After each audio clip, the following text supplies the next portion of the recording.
وہاں پہنچ جاتے تھے اور عصر کے بعد سامان لپیٹ کر رکھ دیتے تھے اور عصر سے مغرب تک اس مدرسے کے اساتذہ کو طلباء کو محبت کے ساتھ دیکھتے رہتے تھے اور ان کی زبان پر وہ اپنے رتبے سے یہ بات آیا کرتی تھی کہ تم کتنے خوش نصیب ہو کہ اللہ تعالیٰ نے تمہیں علم دین کے حصول کے لیے علم دین کے پڑھنے اور پڑھانے کے لیے منتخب بنوایا ہے. تم اللہ کی کیسی منتخب مخلوق ہو, کس قدر خوش نصیب لوگ ہو. بس ہر دن کا ان کا یہ عمل تھا. اللہ تعالیٰ کو ہمارے دادا مرحوم کی یہ ادا, ان کا یہ عمل علماء کے ساتھ طلباء کے ساتھ ان کا یہ عشق ایسا پسند آیا کہ اللہ تعالیٰ نے ان کی نسل میں علم کو جاری فرما دیا. آج ان کی اولاد میں سبھی لوگ ان کے پوتے ہوں پر پوتے ہوں, نواسے ہوں, نواسیاں ہوں, وہ سب کے سب علم دین سے مالا مال ہیں. علم دین اور اس پر عمل کی نعمت سے مالا مال ہے.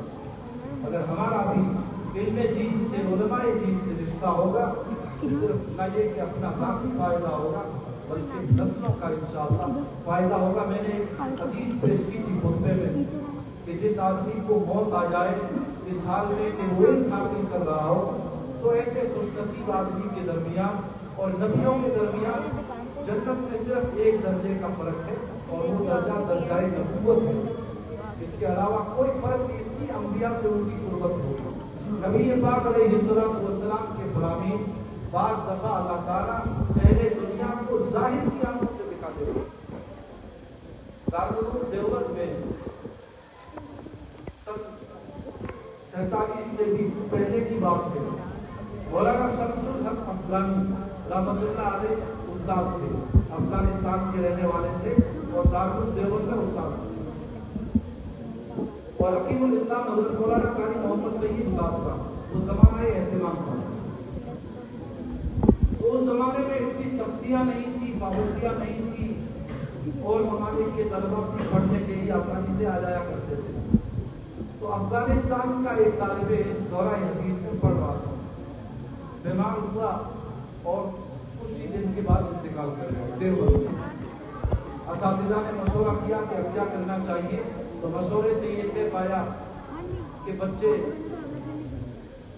کے کفن دفن اور نماز جنازہ وغیرہ یہ تمام مراحل دیوبند ہی میں طے کر لیے جائیں اور اس کے والدین کو خط لکھ کر روانہ کر دیا جائے. بہرحال اس بچے کی تدبیر, اس طالب علم کی تدبیر دیوبند میں عمل میں آئی اور والدین کو خط لکھ کر افغانستان روانہ کر دیا گیا. مہینے, 1.5 مہینے, 2 مہینے کے بعد جب وہ خط افغانستان پہنچا تو اس طالب علم کے والدین اور دیگر اعزاء دیوبند آئے اور ایک عجیب و غریب مطالبہ قاری صاحب رحمۃ اللہ علیہ کے سامنے یہ رکھ دیا کہ اب ہم آئے ہیں تو واپس اکیلے نہیں جائیں گے, اپنے بچے کی قبر کو کھولیں گے, لاش کو ساتھ میں لیں گے تب جائیں گے. قاری صاحب رحمۃ اللہ علیہ نے بہت سمجھایا کہ شرعی لحاظ سے, فقہی نقطۂ نظر سے آپ کا یہ کام صحیح نہیں ہے, آپ کا یہ مطالبہ صحیح نہیں ہے, اس لیے آپ ایسا نہ کریں. لیکن وہ نہ مانے تو قاری صاحب رحمۃ اللہ علیہ نے یہ سمجھ کر مولانا شمس الحق افغانی کے پاس بھیج دیا کہ یہ ان کے ہم وطن میں ہو سکتا ہے اپنے ہم وطن کی زبانی بات ماننے سمجھ جائیں.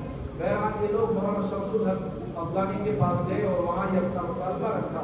تو مولانا شمس الحق افغانی رحمۃ اللہ علیہ نے انہیں سمجھایا کہ میں آپ کا ہم وطن ہوں, ایک زمانے سے یہاں خدمت انجام دے رہا ہوں. قاری صاحب نے آپ کو سمجھایا ہے, اب میں بھی آپ کو سمجھاتا ہوں, اللہ کا واسطہ دیتا ہوں, یہ ایسا کام نہ کریں جس کی شریعت اجازت نہیں دیتی. لیکن وہ نہیں مانے, اپنی ضد پر قائم رہے. تو پھر مولانا شمس الحق افغانی نے فرمایا کہ جب آپ نہیں مانتے تو پھر اب آپ جانیں اور آپ کا کام جانے. یہ لوگ قبرستان گئے, قبر کو کھولا. جب قبر کو کھولا تو وہ طالب علم جس کو دفن ہوئے 3-4 مہینے گزر چکے تھے, اس کی لاش ڈھونڈی تو صحیح سلامت تھی اور خوشبو آ رہی تھی. یہ منظر وہاں موجود لوگوں نے دیکھا. بہرحال صندوق میں, تابوت میں طالب علم کی لاش کو پھر رکھا گیا، بند کیا گیا، اور پھر ٹرین کے راستے سے یہ لوگ روانہ ہوئے، اور پھر 15-20 دن کے بعد، مہینے بعد ٹرینیں بدل کر یہ لوگ اس دور کے حساب سے کافی تاخیر سے جو اپنے علاقے افغانستان پہنچے، تو وہاں پہنچنے کے بعد بھی جب وہ تابوت کھولا گیا ہے تو اس وقت تک بھی وہ لاش دور کی دور صحیح سلامت اور وہ خوشبو بدستور آ رہی ہے۔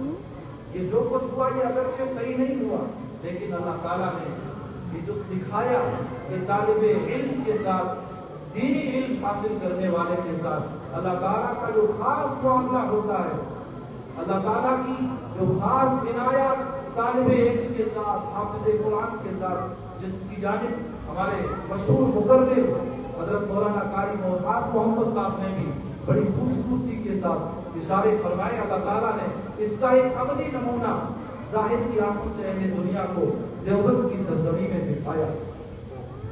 ابھی کچھ سال پہلے ہمارے علاقے میں دارالعلوم کھوکھر ایک بڑا ادارہ ہے، راجستھان کا ٹاپ کا ادارہ ہے۔ ہمارے حضرت مولانا مفتی ارتقاء الحسن صاحب قادر بھی ابھی چند مہینے پہلے وہاں فقہی سیمینار میں تشریف لے گئے تھے، تو اس ادارے کے درجۂ حفظ کے ایک طالب علم کا انتقال ہوا سڑک حادثے میں۔ 5 یا 6 پارے اس نے پڑھے تھے۔